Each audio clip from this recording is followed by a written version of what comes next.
tarde a todos e a todas que estão presentes hoje aqui no 7º Colóquio Internacional Diversidade das Culturas. O Colóquio Internacional Diversidade das Culturas é uma iniciativa integrante do convênio firmado entre a Universidade Federal de Goiás e a Universidade Nacional de Jujuy, que, desde a sua primeira edição, tem promovido a reflexão sobre as interações entre a realidade local e global em suas diferentes escalas de análise.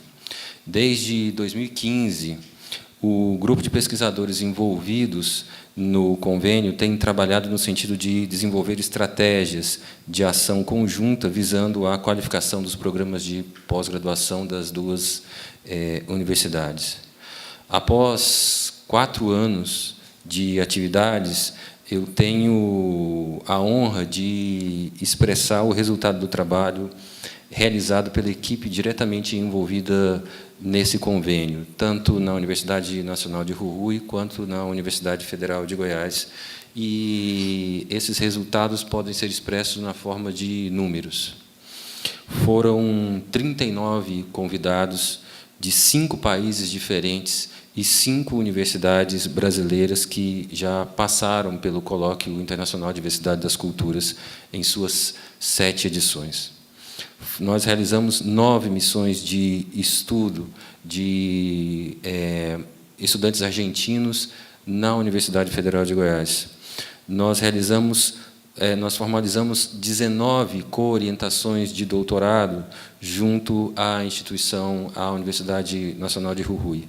E 2 professores dessa mesma universidade atualmente estão em estágio pós-doutoral aqui no programa de pós-graduação em História. Os professores da casa do programa de pós-graduação realizaram 11 missões de trabalho junto à Jujuy, com o objetivo de qualificar o corpo docente daquela instituição. Além disso, foram publicados ao longo desses últimos 4 anos 5 artigos científicos e até o início do próximo ano serão 3 livros publicados no interior do convênio. Esse, eu penso, é apenas o resultado parcial dessa associação acadêmica. E eu digo parcial porque eu espero que os números apresentados aqui, agora, reforcem o convite a outras universidades para compor esse quadro de instituições parceiras, em especial a Universidade da República do Uruguai, que hoje é representada pelo professor Tomás Sanson Corbo, que irá ministrar uma conferência dentro do colóquio, e pela Universidade Nacional Autônoma do México, aqui representada pelo professor Horácio, que hoje fará uma conferência para nós. E isso eu espero que fortaleça os nossos laços acadêmicos e culturais. Eu queria, por último, agradecer imensamente ao professor Eugênio Carvalho, diretor da Faculdade de História, que não mediu esforços no sentido de viabilizar a realização dessa edição do colóquio. Assim como da professora Fabiana Fredrigo, coordenadora do programa de pós-graduação, que vem investindo fortemente na manutenção da excelência acadêmica desse programa. E, finalmente, eu queria mencionar aqui, a título de homenagem do corpo docente da Faculdade de História, um professor que, embora esteja ausente das atividades acadêmicas em virtude da sua aposentadoria, foi um apoio constante no convênio CAF-PBA. O livro, cujos exemplares estão disponíveis ao público na entrada desse auditório, talvez seja uma mostra de como o professor Noé Sandes manteve-se ativo e empenhado na defesa dessa instituição que tratava como a sua casa, até o momento da sua aposentadoria. Ao professor Noé Sandes, então, um sincero agradecimento de todos nós, professores, colegas da Faculdade de História. Ao longo dessa semana, nós receberemos a contribuição de 6 pesquisadores que ao longo de 3 dias apresentará os seus trabalhos e fomentarão o debate acadêmico. Hoje, para abrir o 7º colóquio Diversidade das Culturas, recebemos o professor Horácio Cerutti Gulberg, da UNAM. O professor Horácio é filósofo argentino, radicado no México, é um dos mais respeitados filósofos da América Latina e, em sua biografia intelectual, ele conta com uma expressiva quantidade de premiações, títulos recebidos em diversas universidades, além de uma extensa lista de publicações, entre elas, Repensando após 200 anos, ensaio em torno do bicentenário das independências da América Latina, esse livro que foi traduzido para o português pelo professor Eugênio. Então, sem mais delongas, eu passo a palavra para o professor Horácio, agradecendo mais uma vez imensamente por ter aceitado o convite de estar conosco aqui, dialogando com os colegas brasileiros. Obrigado, profesor.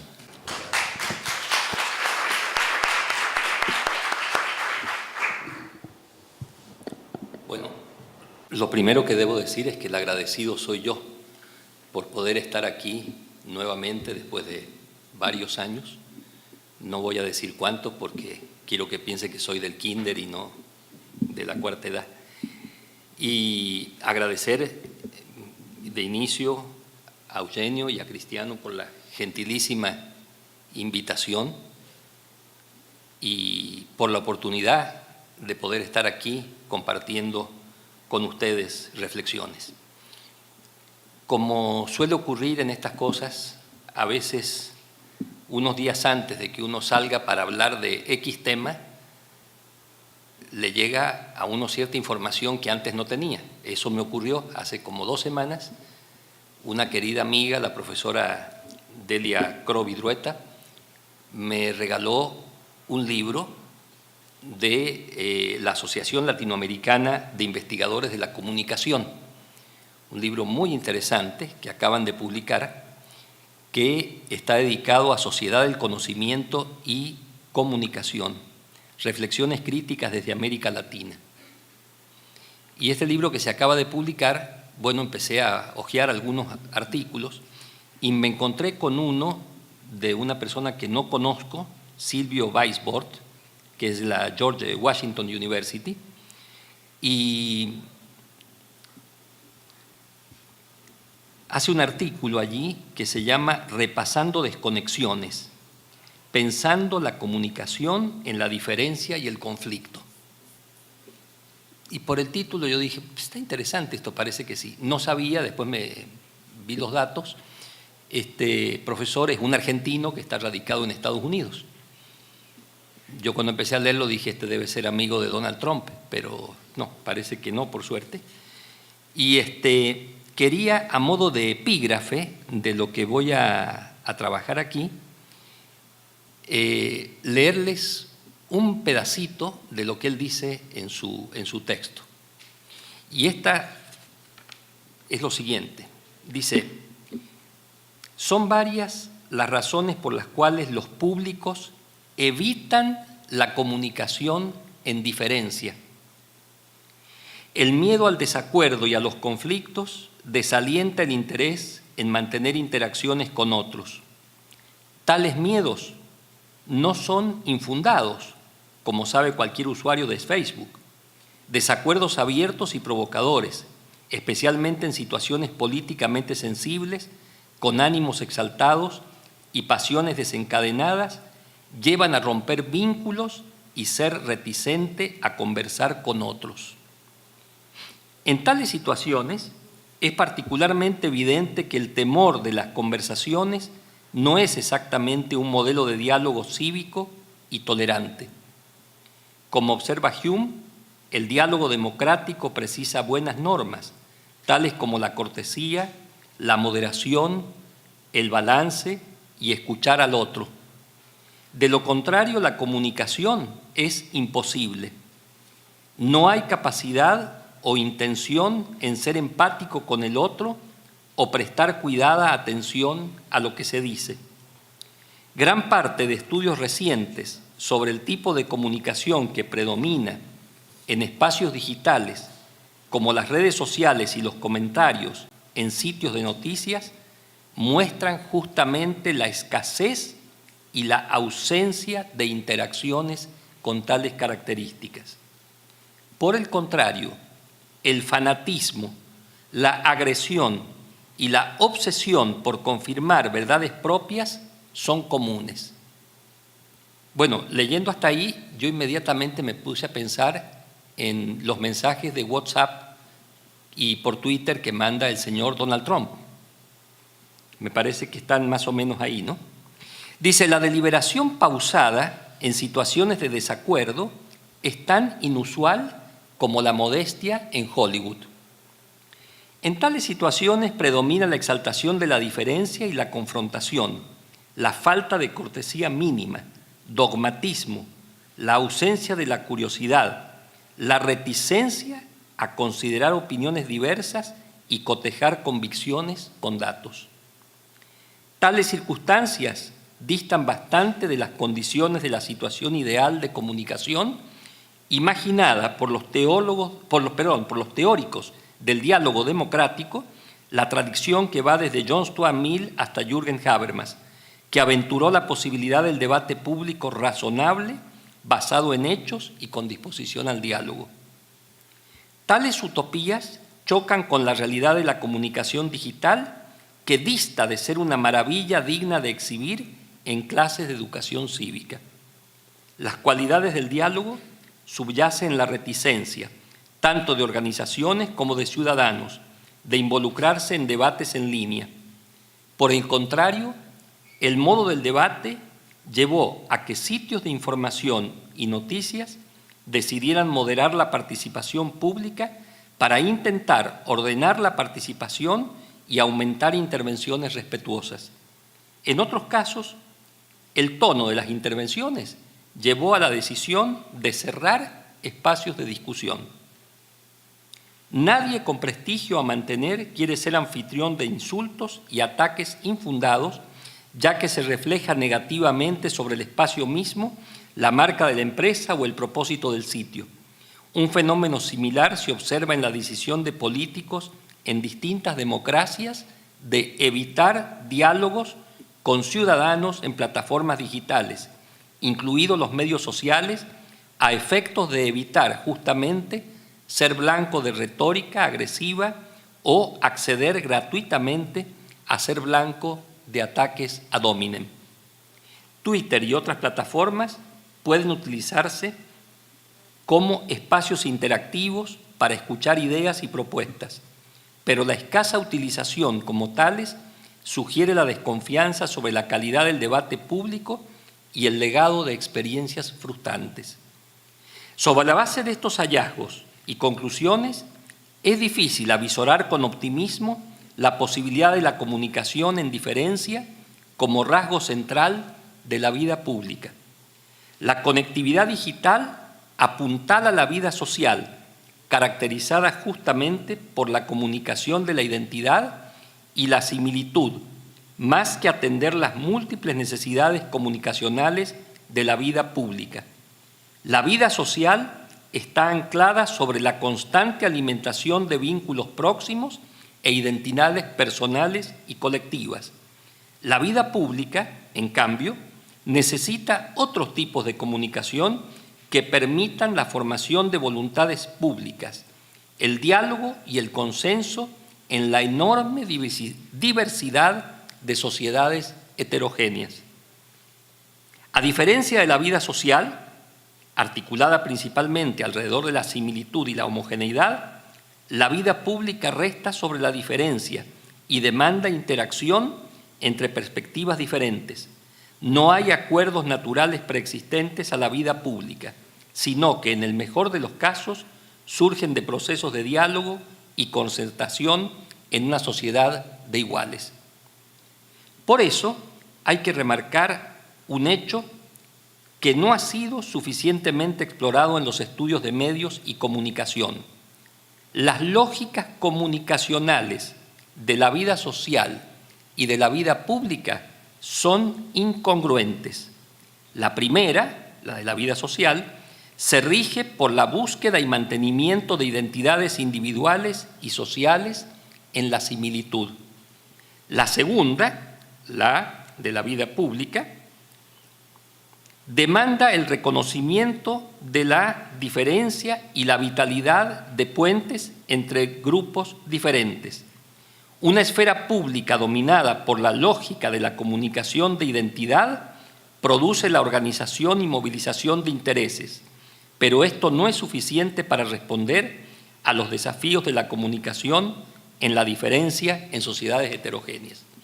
Bueno, hasta ahí este larguísimo epígrafe, pero me pareció muy importante porque justamente esto de partir de la pasión por las redes y por las nuevas TICs o tecnologías nuevas de la comunicación, nos hace distraernos, diríamos, de este tema central.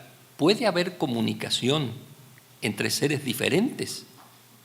Y aquí, curiosamente, lo que propone el autor es distinguir entre vida social y vida pública. Esa diferencia que hace me parece que no termina de ser suficiente. Y aquí es donde nosotros tenemos que empezar, porque aquí viene el problema, ¿no? ¿Cómo hacer frente a la diferencia para no quedarnos en una actitud perpleja, diríamos, ¿no? ¿Cómo hacer?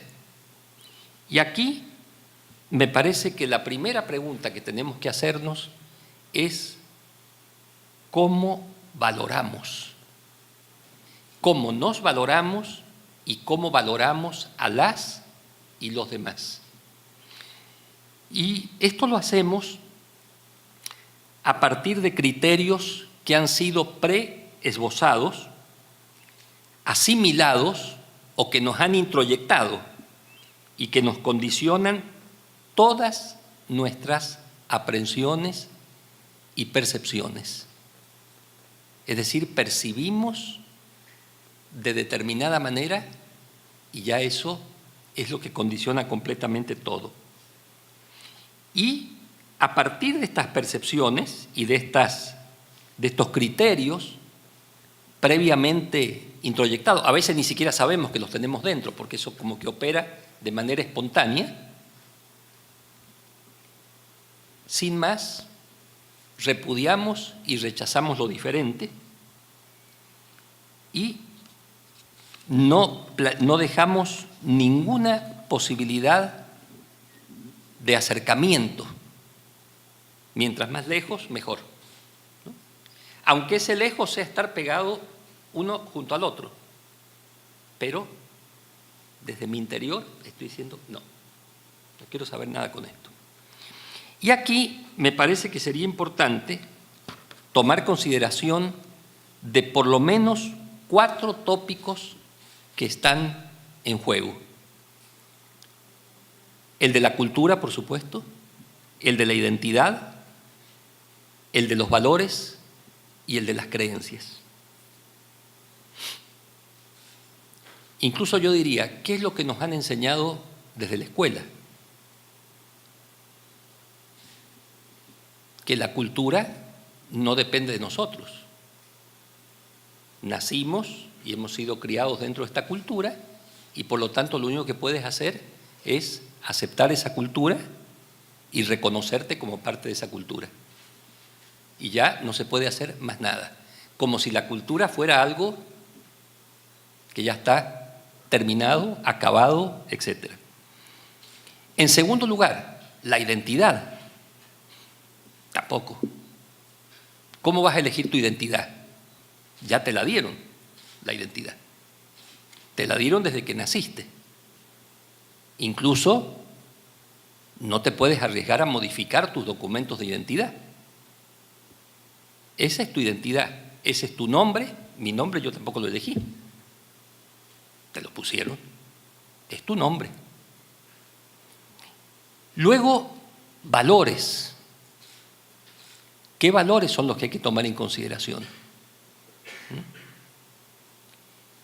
Para nada malos valores. Todos son buenos valores. Cuando nos ponemos a examinar cuáles son esos valores, ya vamos a ir viendo todo lo que surge, ¿no? Y otra cuestión, las creencias. También tienes que creer que esto es así, que esto es asá, que esto es del otro modo. Esto sobre todo se ve en la dimensión religiosa, ¿sí? Tomar la propia decisión respecto de la religión puede aparecer en un momento determinado como herejía. ¿Para quién? Para la familia, para la comunidad, etcétera, etcétera. ¿Cómo que tú vas a decidir? Tú estás formando parte de esta religión. No te puedes apartar de esa religión. En fin, estoy enfatizando y quizás un poquito hasta exagerando respecto de estas dimensiones, porque nos condicionan de tal manera que al final no le prestamos atención. Yo creo que es así y bueno, entonces tiene que ser así. Entonces,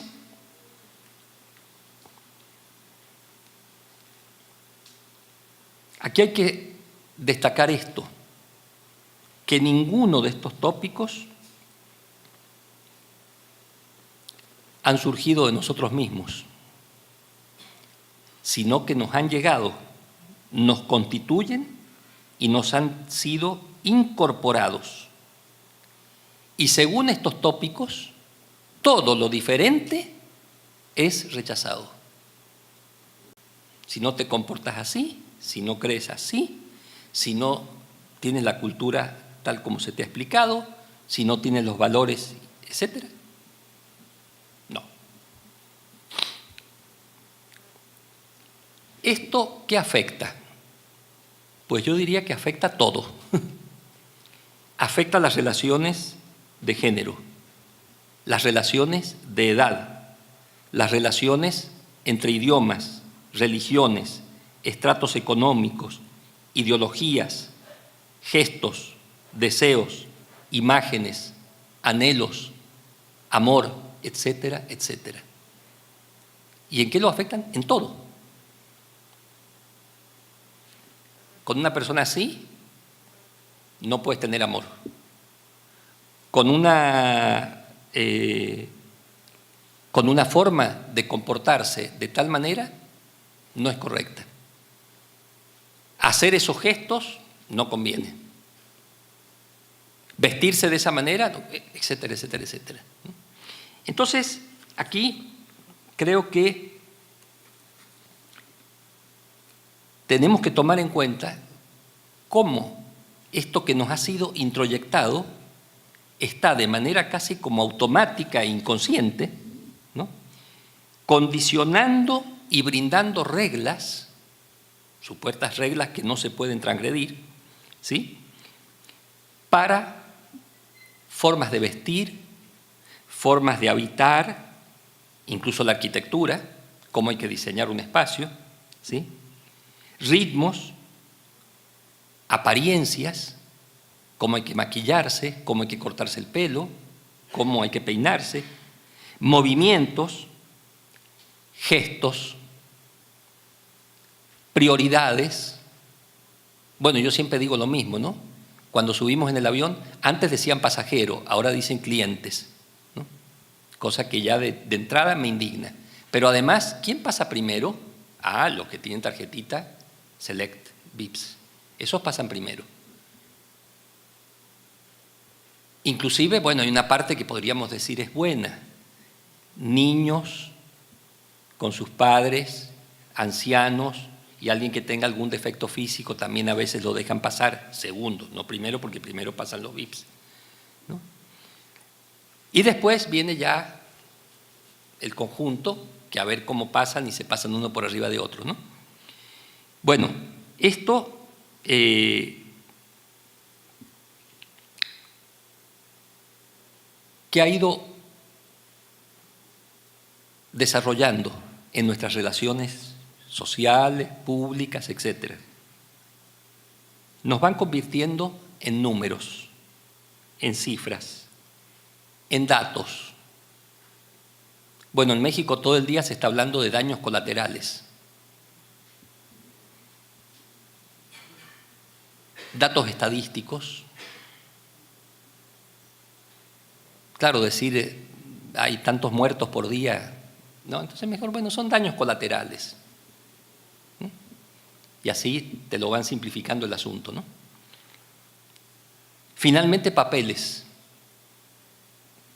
Esto lo hemos visto. ¿Qué es lo importante? Que traigas el papel. Si no traes el documento o el papel, no existes.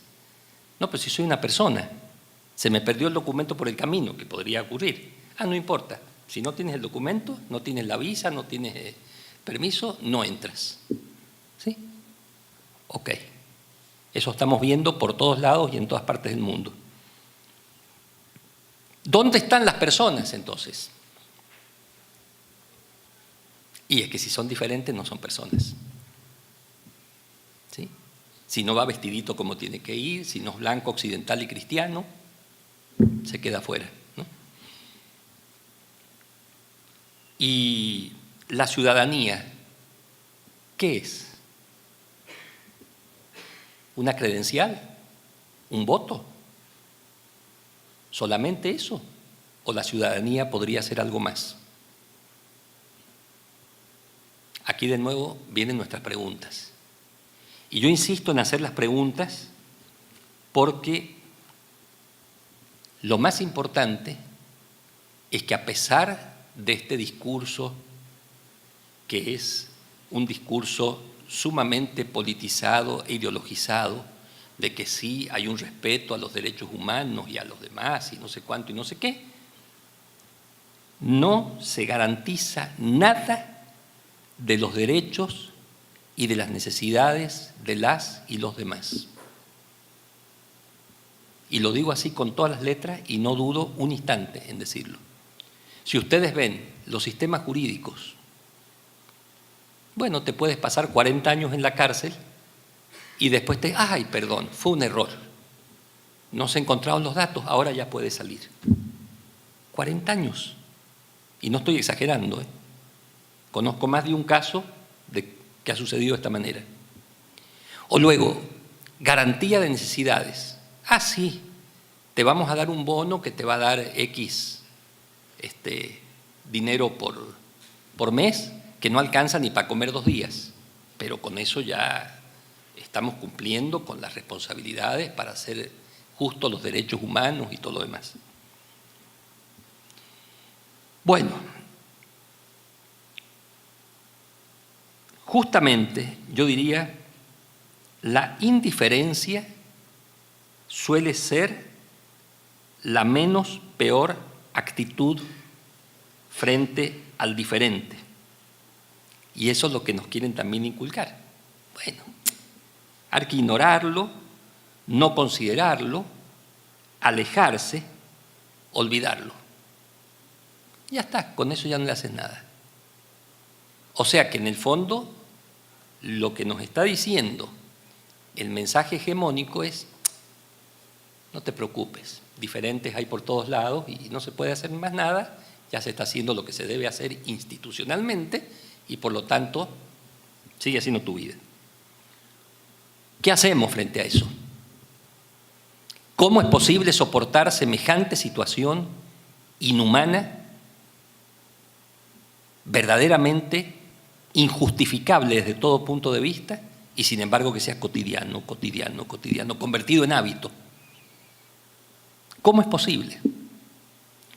Y aquí yo diría que el desafío, y es muy importante este desafío, y tomar la decisión de hacer el ejercicio, el experimento, es acercarse a esas otras experiencias y examinar desde esta inmersión en sus cotidianidades sus características. De allí podría surgir respeto, comprensión, solidaridad, actitudes fraternas y sororarias. Y sobre todo, cambiar lo que sea necesario para que la vida sea digna para todas y todos.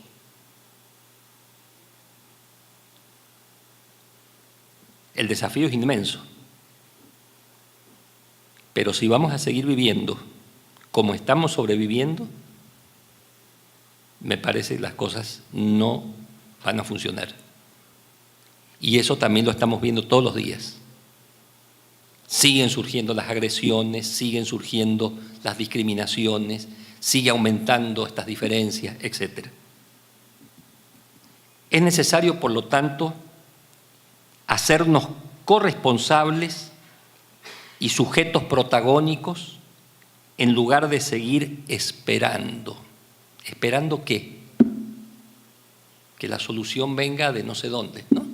Bueno, o que las migajas caigan de la mesa, o que los dioses o Dios nos resuelva el problema, o lo que también ya hemos visto históricamente en muchas ocasiones, que lleguen algunos mesías salvadores y que solucionen todo el asunto. Pero no lo hago yo, no lo hacemos nosotros ni nosotras, queda en manos ajenas.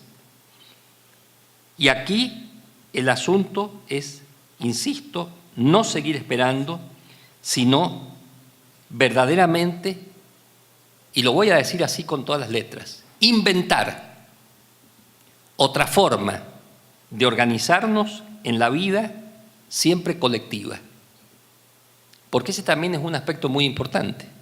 Cuando ponemos el acento en la persona, podemos seguir pensando que la persona es individual. Sí y no. No hay personas individuales. No hay personas individuales. Siempre somos en una relación, en un tejido social de lo cual formamos parte.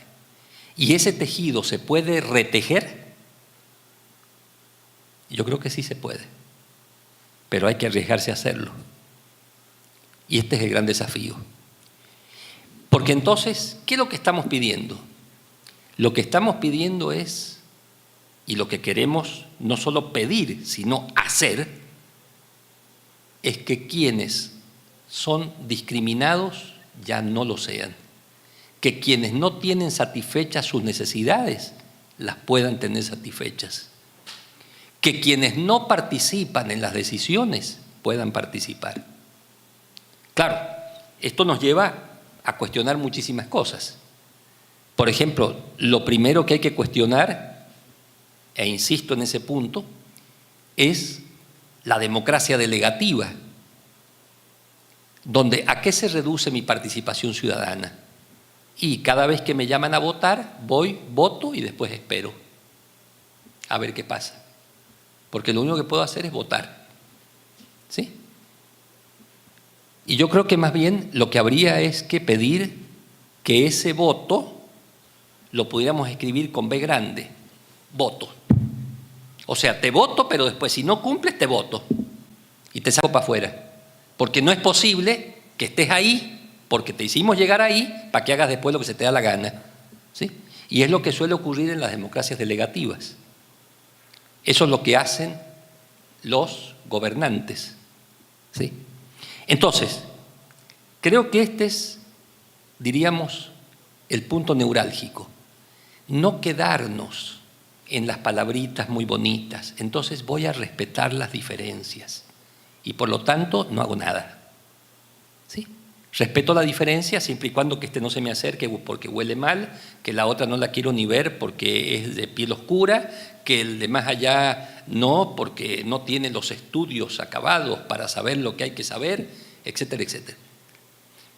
Pero además, cuando uno se pone a revisar todas estas imbecilidades, perdón que lo diga así en términos muy académicos, que tenemos incorporadas como si fuera lo normal, es lo más antirracional que uno se puede imaginar. E insisto, antirracional. Porque ¿qué te dicen? Esos indígenas son unos analfabetos ignorantes, ¿sí? Esos afroamericanos son delincuentes, ¿no? Borrachos, no sé qué. Digo esto incluso tomando en consideración decisiones institucionales que parecen de ciencia ficción. Les doy un ejemplo. En México, hace unos años, ya no me acuerdo cuánto, pero hace como algo más de 10 años más o menos, surgió una respuesta muy integradora del respectivo gobierno porque había que hacer enseñanza en las lenguas originales de los pueblos indígenas. Entonces crearon unos manuales para esta enseñanza bilingüe y los publicaron en algunas de estas lenguas, en náhuatl, en tzotzil, etc., ¿no? Yo había visto eso, me había parecido medio extraño el asunto, pero no había podido investigarlo a fondo, y como a la semana de que salen estos manuales, llega una chica de Estados Unidos que quería hacer su investigación de doctorado sobre ese tema. Y la mandan a trabajar conmigo, y llega y me dice, quiero hacer este trabajo. Sí, ok. Bueno, poco menos de un mes ya me estaba enterando, gracias a esta investigadora, que en estos manuales dedicados a reivindicar la dignidad de los pueblos originarios, en sus lenguas se decía que los indígenas son analfabetos, ignorantes, borrachos y ladrones. O sea, eso decía el manual en el cual iban ellos a estudiar para alcanzar su dignidad, no sé. O sea, es un absurdo total. Entonces, aquí lo que quiero destacar es esto. No basta con esta supuesta decisión ética y respetuosa, debamos a respetar y aceptar a las y los diferentes. Porque entonces, ¿qué es lo que entra ahí en juego? Esto que decíamos, la indiferencia. Bueno, son diferentes, no tiene nada que ver conmigo, yo no me dedico a eso, ¿sí? Que se las arreglen como puedan. No, ahí lo que hay que preguntarse es, ¿cuál es la responsabilidad que nos corresponde a todas y todos? Y ojo, con esto no estoy queriendo decir vamos a convertir a las y los diferentes en víctimas, porque ese es otro mecanismo para subordinarlos, ¿no? Entonces, ni ellas ni ellos pueden hacer nada. No, lo que estamos diciendo es, tenemos todas y todos un inmenso potencial y capacidad para entender, para hacer, para programar, para construir, para enfrentarnos a aquello que no queremos, etc. Esto es lo que hay que desarrollar. Si no, nos quedamos ahí. Bueno, ya no hay ningún problema, ya se solucionará algún día, no sé qué. Y aquí quisiera volver también sobre el primer tema, del epígrafe, de las nuevas tecnologías. Yo creo que ahí sigue siendo la decisión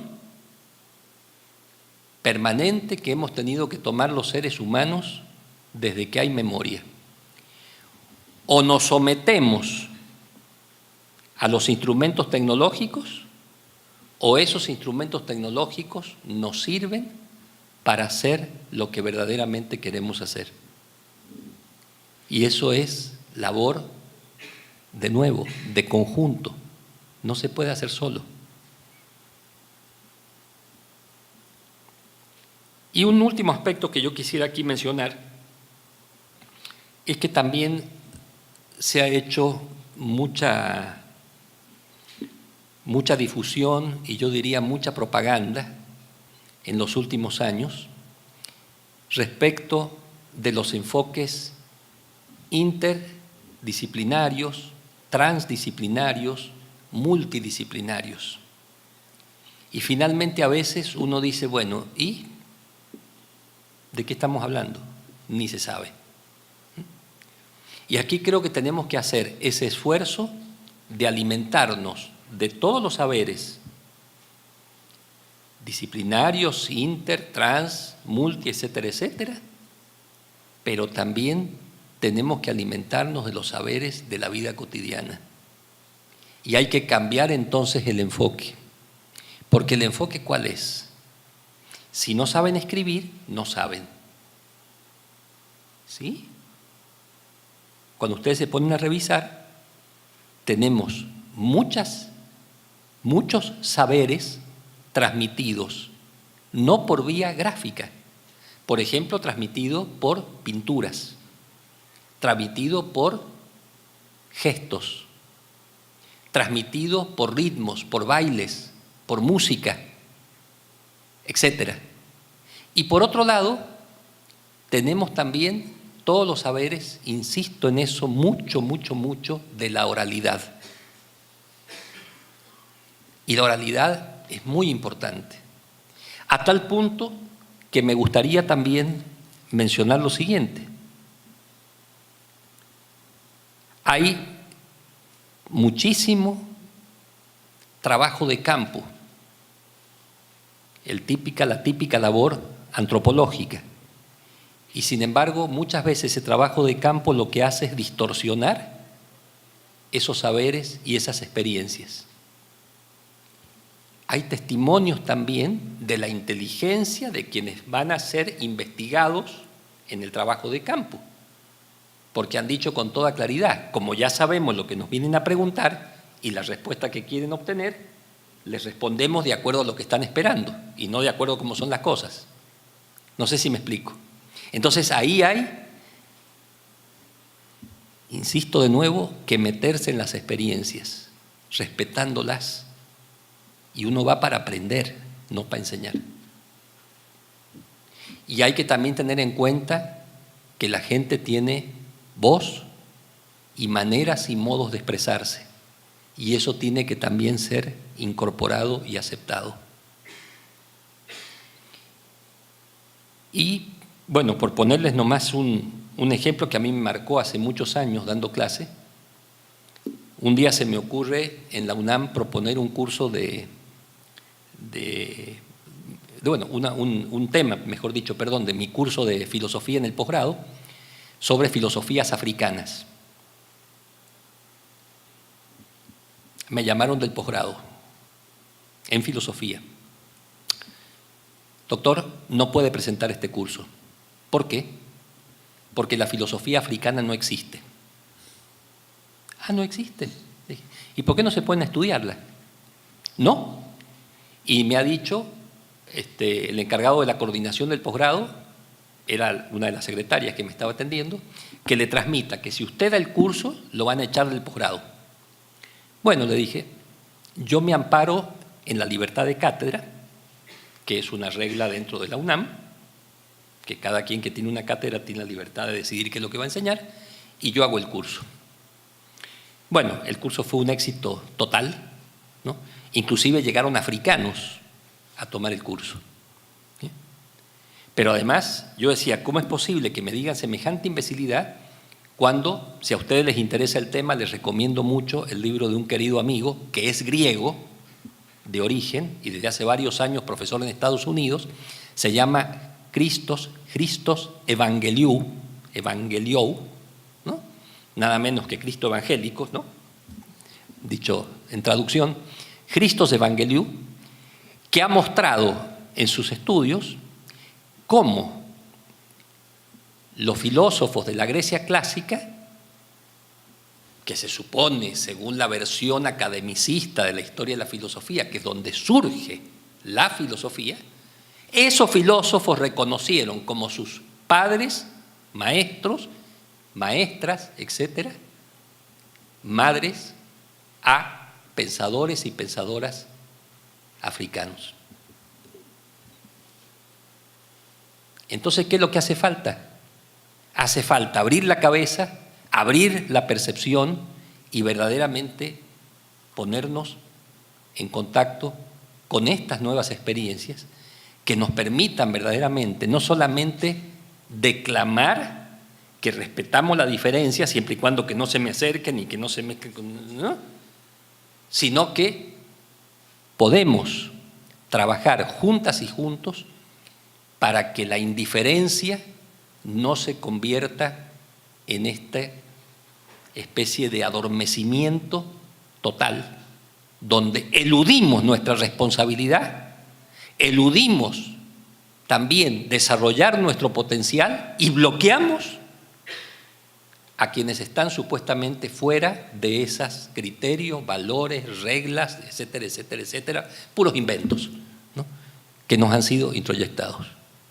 Bueno, un poco esto es lo que yo quería plantear con el afán, espero que se haya notado, provocativo, para que podamos entrar en el diálogo, en el debate y a ver si podemos hablar, no sé, intentemos.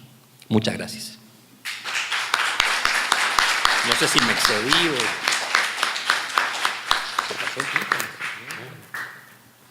o... Muchas gracias, profesor Horacio. Y vamos a las preguntas. Sí, claro. Lo más importante. Perguntas, professor Sérgio. Começamos com o Sérgio. Ahora he pensado en ZEA,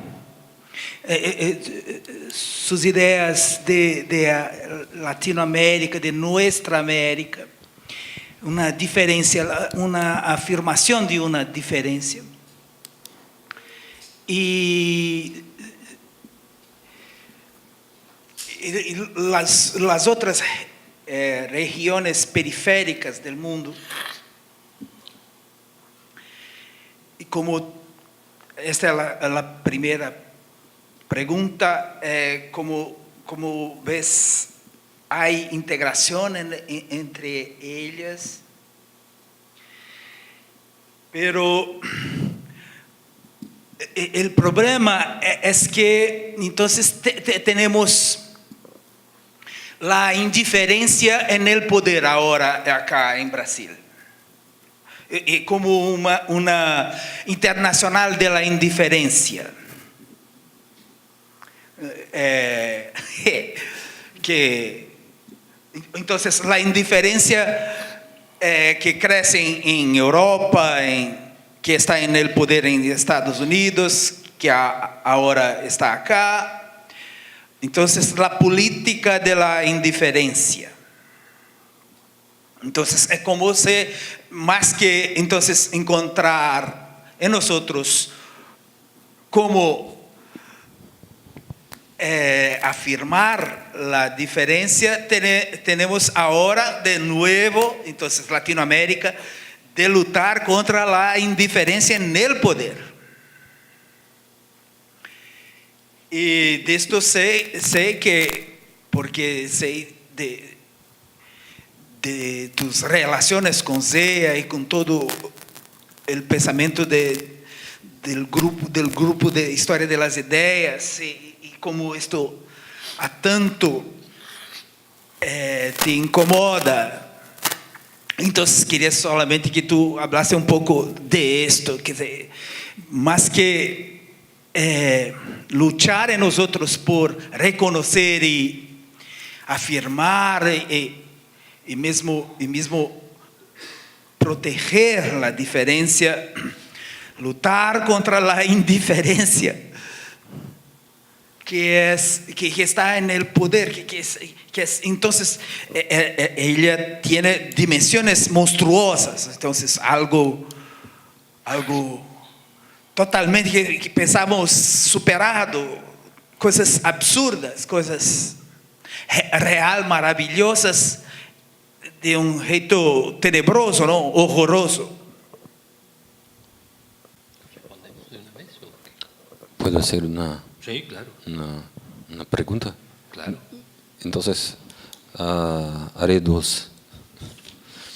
Bueno, ¿cómo explicar, junto con lo que he dicho Sergio, cómo explicar la contradicción actual que nosotros vivimos entre lo que usted llamó de la comunicación en la vida pública, que es uno de los fundamentos de la democracia, y el miedo de la diferencia, el temor extremo por lo que no es igual. Y también a mí me gustaría de oírte un poco más, que desarrollase un poquito más sobre la relación entre esta construcción que tiene algo de utópico, que ha sido su charla, y la dificultad propia de el régimen democrático sobre el impacto de las nuevas tecnologías. El impacto es muy fuerte y nosotros aquí tenemos una experiencia muy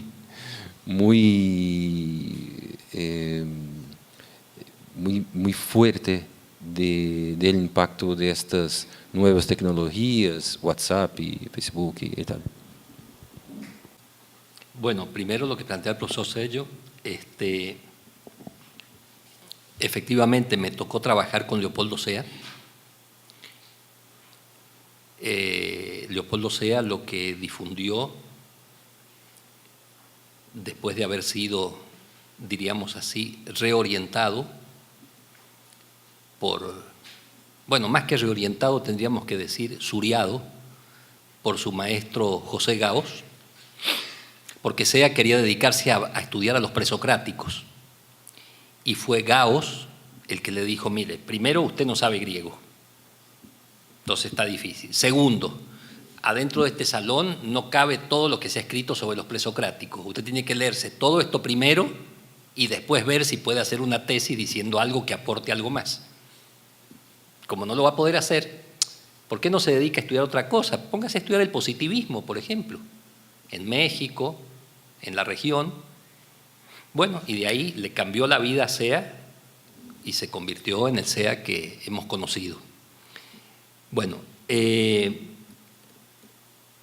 problema era que ese término latinoamericano, lo latino, primero vino de fuera, y en segundo lugar dejaba excluidos de esa referencia a nuestros pueblos originarios y a nuestra tercera raíz afroamericana. Entonces, por eso yo me puse a trabajar todo lo que pude para ver cómo encontrar otro tipo de nombres. Bueno, se han intentado dar muchos nombres a la región y me pareció oportuno recuperar la noción de nuestra América de José Martí. Por eso incluso ya he dejado de hablar de filosofía latinoamericana y hablo por todos lados de filosofía nuestroamericana, ¿sí? Claro, ahí viene el problema. Algunos decían, bueno, tenemos que hablar de Abya Yala para hacer referencia a nuestros pueblos originarios, pero ahí también tendríamos que hablar de una nueva Abya Yala, porque no sigue siendo la Abya Yala de los pueblos originarios sin todas las mezcolanzas y conflictos, etcétera, que han habido con los que estamos también habitando en estas tierras. Entonces, hay una dimensión ahí que es importante. ¿Y cómo será de importante? Ahí no puedo dejar de hacer referencia a esta dimensión incluso experiencial. Siempre Leopoldo Sea, con mucha generosidad y gentileza, me había pedido que yo me preparara para ser su sucesor. Pero resulta que ahí faltando apenas poco tiempo para que se diera esta sucesión, surgieron en México el movimiento de los zapatistas. Y Sea nunca estuvo de acuerdo con eso. Son indígenas. No se puede estar con eso. Bueno, además él era uno de los grandes ideólogos del PRI, del curiosamente llamado Partido Revolucionario Institucional, ¿no? Nunca pude entender cómo una revolución podía ser institucionalizada, pero bueno, en fin. Bueno, y eso lo que ocasionó fue que yo fuera descartado como candidato a sucederle. Era tan extraño el asunto que incluso el día en que iba a dejar él la dirección de nuestro centro y asumir a quien le correspondía la nueva dirección, todo el mundo venía y me abrazaba a mí, me saludaba a mí. Yo sabía que a mí no me iban a poner, pero la gente seguía pensando que ahí estaba este personaje que está aquí hablando como el encargado de hacerse cargo de esa sucesión. Indico esto porque uno dice, pues, sí, un detalle como ese. No, es que no es, como diría Cantinflas, no es cualquier detalle, ¿no? Es un punto neurálgico que planteó esta ruptura. Bueno, en segundo lugar, otras regiones periféricas del mundo. ¿Hay integración entre estas regiones? Me da la impresión de que no. Y justamente ahí también tenemos una tarea inmensa. Es decir, ¿dónde está la integración entre nuestra América? Ni siquiera me voy a ir muy lejos, Yo diría el Caribe anglófono, francófono, ya eso ya va quedando como fuera, ¿no? ¿Y para qué vamos a hablar de África, de Asia? Inclusive, bueno, yo les mencionaba esto de meter en filosofía, estudiar filosofía africana. Bueno, yo diría en las carreras de filosofía, ¿qué cursos hay de filosofías orientales? Ninguno. ¿Cómo? Y no habría que estudiar el budismo, el taoísmo, etcétera, etcétera. Con esto yo no quiero decir que se le rinda pleitesía, estudiarlo, conocerlo. No, tampoco. Sobre eso queda fuera del escenario, ¿no? Entonces, creo que ahí hay una inmensa tarea todavía pendiente. Luego, indiferencia en el poder. Y yo diría que ahí tenemos más que nada, más que indiferencia en el poder respecto de la diferencia, lo que hay y va a crecer son ataques a la diferencia. ¿Sí? O se comportan como queremos, ¿no? Y esto va a ir aumentando progresivamente. Lo estamos viendo en múltiples casos, pero no me puedo detener en todo eso ahora, ¿no? Y luego, la política de la indiferencia. Me parece que lo que más importante para ellos es la política del negocio. Y si en el negocio me conviene que estos indiferentes me sirvan para esto, pues ahí los voy a meter, que vayan, que hagan lo que yo quiero y ya. Entonces, esto hay que examinarlo con cuidado. Y respecto de lo que decía de la historia de las ideas, yo sigo insistiendo que es muy importante no solamente hacer historia de las ideas, sino sobre todo preocuparnos por conocer la historia reciente. Inclusive invertir el enfoque de la historia. En lugar de empezar por el pasado y venir para acá, empezar por acá y nos vamos para atrás. ¿Por qué? Porque lo que necesitamos saber, ¿cómo fue que llegamos aquí? ¿Cómo es que estamos en esta situación en que estamos? Y uno diría, pero ¿a qué te refieres? Bueno, yo simplemente les diría, ¿y cómo se llegó en este queridísimo Brasil a la situación en que estamos en este momento? ¿Se llegó por casualidad? No creo. Creo que hay muchas dimensiones que tienen que ser examinadas y no sabemos muy bien. Y así podemos ir viendo país por país. ¿Qué pasó en Colombia para que llegara Iván Duque a la presidencia? ¿Qué pasó? Nadie sabe decir nada, ¿no? O lo que te dicen es pura confusión. No, es necesario examinarlo con cuidado.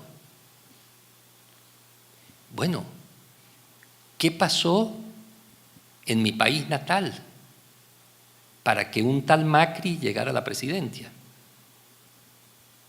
Ahí está. Pero no se sabía lo que iba a ocurrir. No se sabía la capacidad política y la inteligencia de este señor Macri, que no puede ser más imbécil porque creo que no hay No, exacto, ni tiempo. Bueno, respecto a lo que me planteaba Cristiano, yo creo que aquí el tema central es la cuestión de los medios, que yo llamaría medios de incomunicación, más que medios de comunicación, porque los medios, iba a decir o globo, pero no me atrevo a decirlo, te van brindando una imagen que depende del contexto, cómo va.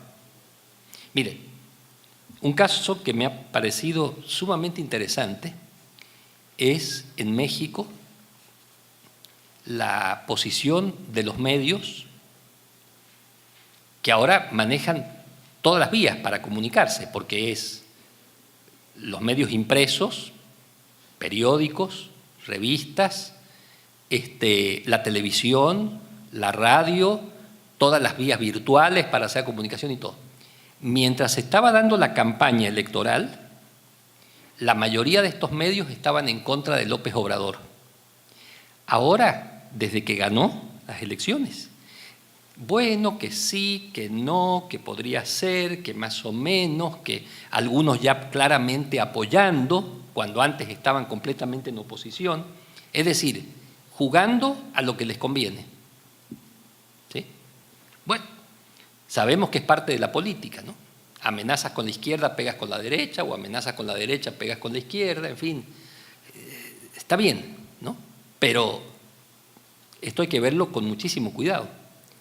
Y ahí el problema es, y ahí yo pasaría a la segunda pregunta de Cristiano.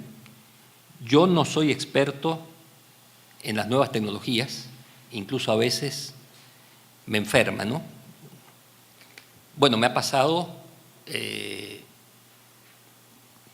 hace unos años, no recuerdo exacto, como 2 años, 3 años, me invitaron a dar una conferencia en la Universidad Autónoma de Puebla, en México, y era con motivo de un aniversario de la universidad, de la carrera de filosofía, etcétera, etcétera.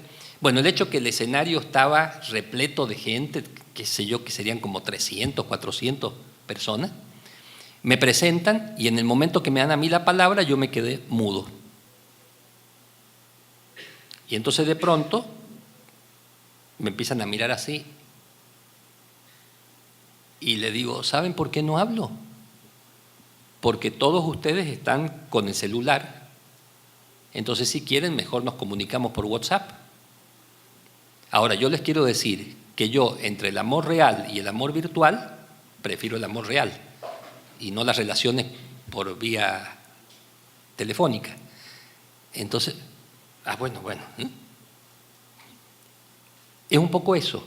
Hay un momento, y si ustedes lo ven, hay gente que está en un restaurante y están 10 en una mesa y todos están con el celular. Bueno, entonces, ¿para qué nos juntamos aquí a cenar o si estamos todos con el celular? Se va convirtiendo como un tóxico, ¿no? Insisto, con esto no quiero decir hay que descartar esta vía, no, hay que ver cómo la utilizamos. ¿Hay posibilidades de utilizarla de forma alternativa? Claro que sí. Eso me tocó verlo hace varios años, todavía estaba vivo Hugo Chávez en Venezuela. En las experiencias de las misiones y en las experiencias en diferentes comunidades rurales, en barrios, etcétera, la gente se empezó a organizar para difundir información alternativa. Entonces usaban, tecnologías incluso que eran de la prehistoria, pero era lo que tenían al alcance para que lo que se estaba diciendo desde sectores dominantes no fuera lo que circulara, sino que también ellos podían competir contra esos medios de divulgación, que en realidad lo que estaban divulgando era todo lo que querían las élites dominantes en contra del gobierno de Chávez, y aquí ellos organizándose desde la base para poder difundir la información que les interesaba. Quiere decir que hay mucho potencial, pero hace falta, insisto ahí, trabajo colectivo, trabajo en equipo, para poder ir articulando todas estas dimensiones. Y esto tiene que ver con las dificultades del régimen supuestamente democrático. Yo insisto, mientras la democracia siga siendo delegativa y donde no haya posibilidades de supervisar lo que se está haciendo, no creo que podamos hablar en serio de democracia. Así, lo diría yo de forma brutal, ¿no? Porque no es posible que yo te voto por lo que me prometiste, después haces lo que se te da la gana y nadie te puede tocar porque ya eres la figura intocable. No. ¿Cómo hago para hacer eso? Claro, hay otras dimensiones. Por ejemplo, López Obrador ahora ha propuesto que como en México el periodo presidencial dura 6 años, al tercer año él se va a someter a un referéndum para ver si la población acepta que se quede o no, y si dice que se vaya, se va. Sí, bueno, pero eso dicho así suena como muy bonito, pero a ver en concreto cómo se va a hacer, ¿no? Y además otra cosa, supongamos que durante los 3 años, supongamos, digo, quien está en la presidencia, en lugar de cumplir con sus tareas, se dedique a robar. Ok, cuando lleguen los 3 años le decimos, te vas porque robaste. Ah, bueno, está bien, me voy, pero ya me llevo. O sea, no sé, lo estoy diciendo así a propósito para ver que está como descalabrado el asunto, como que no está bien articulado y no se sabe exactamente qué es lo que puede pasar. Bueno, eso es lo que yo podría decir sobre esto. Pero hay una cuestión que quisiera, si por acaso, bueno, si pudiera aprofundar, que es quién es efectivamente que establece esas diferencias, ¿no? Que no es una actitud neutral, ¿no? No es una actitud en todo el proceso de establecimiento de las diferencias. Por supuesto que hay un proceso paralelo de jerarquías, ¿no? De establecimiento de jerarquías.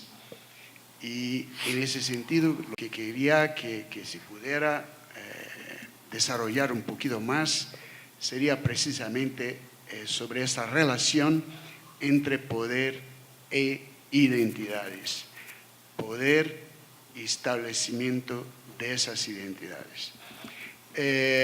Por supuesto que hay identidades que no las elegimos, pero hay otras que sí.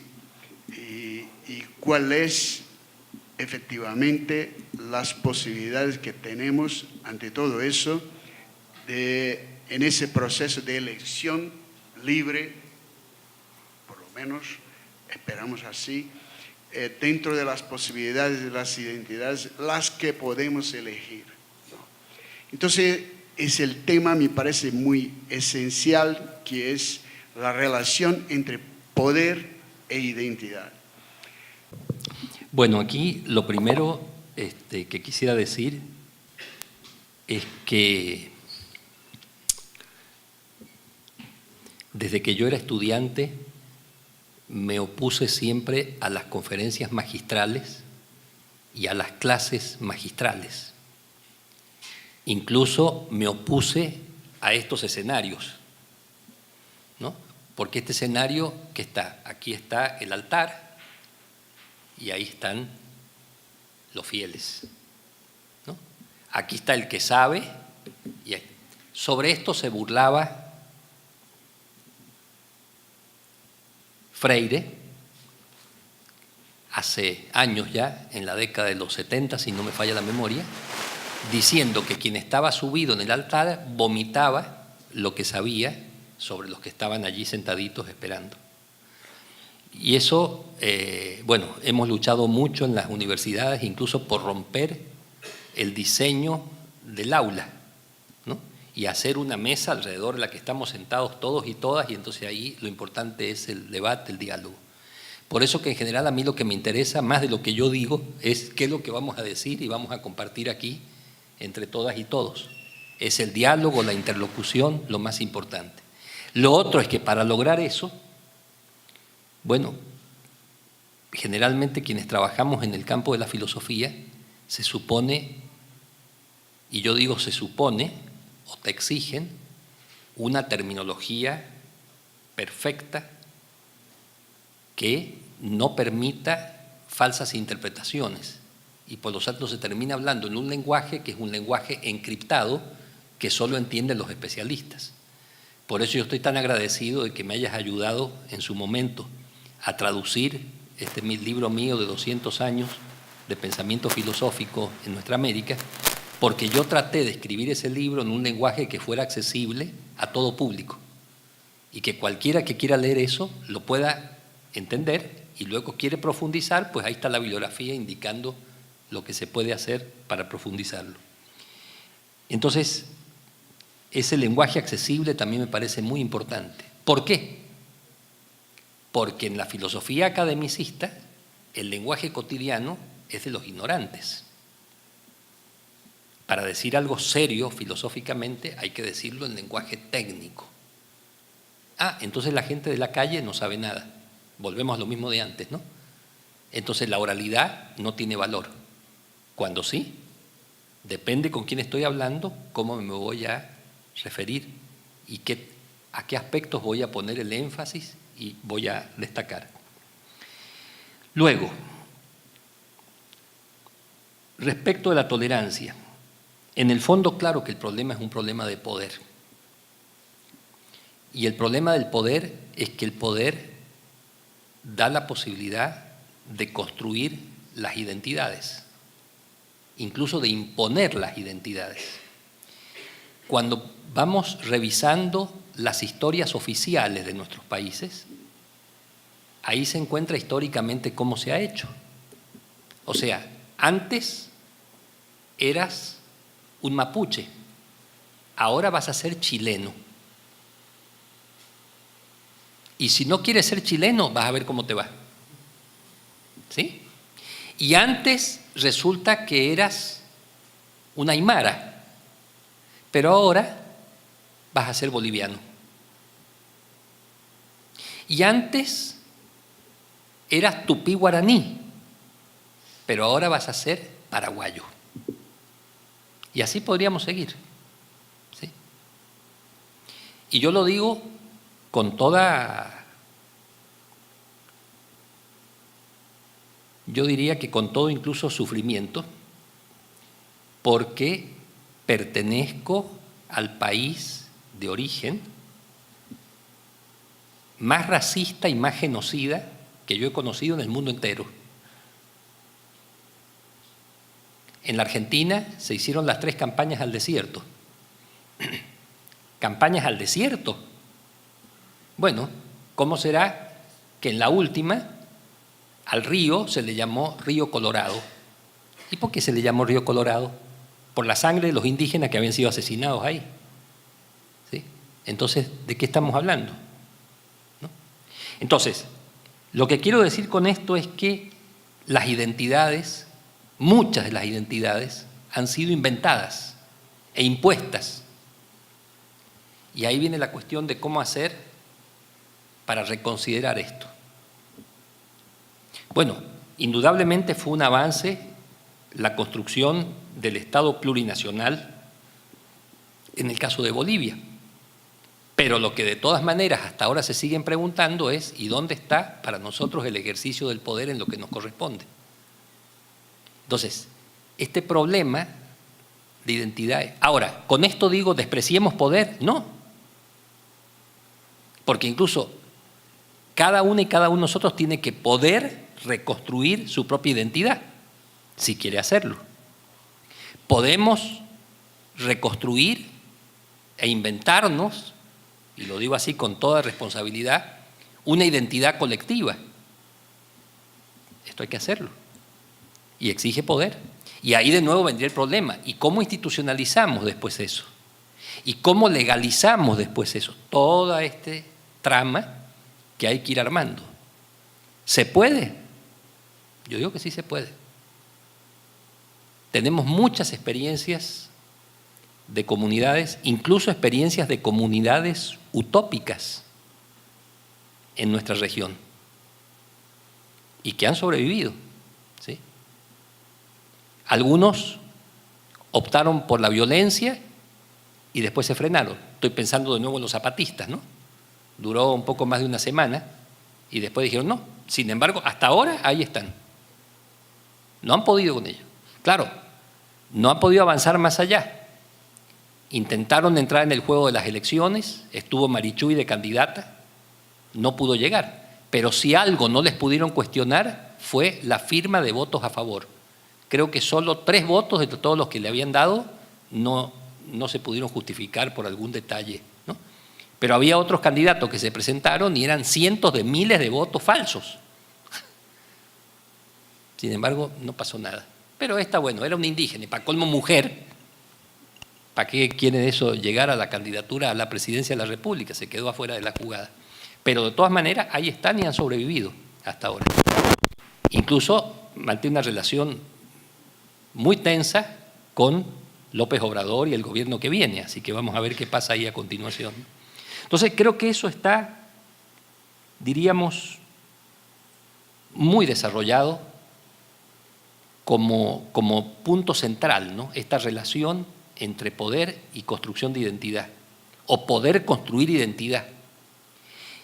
Y ahí hay que tener muchísimo cuidado con la generación de nuevas jerarquías, porque hay jerarquías actuales que son las que han decidido sobre esas identidades en general, pero pueden surgir nuevas jerarquías, y eso también lo hemos visto históricamente.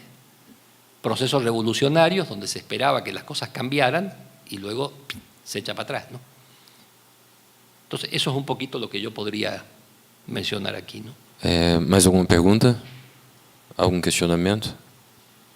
Não? Bom, são 3 horas e 40 minutos. Eu quero encerrar aqui esse primeiro momento da nossa conferência com a fala do professor Horácio, e vamos fazer um intervalo de 10 minutos, tomar uma água e voltamos então com a segunda conferência, tá bom? 10, 15 minutinhos no máximo e já estamos de volta. Gostaria de agradecer mais uma vez muito ao professor Horácio pela sua fala, tá bom? Obrigado.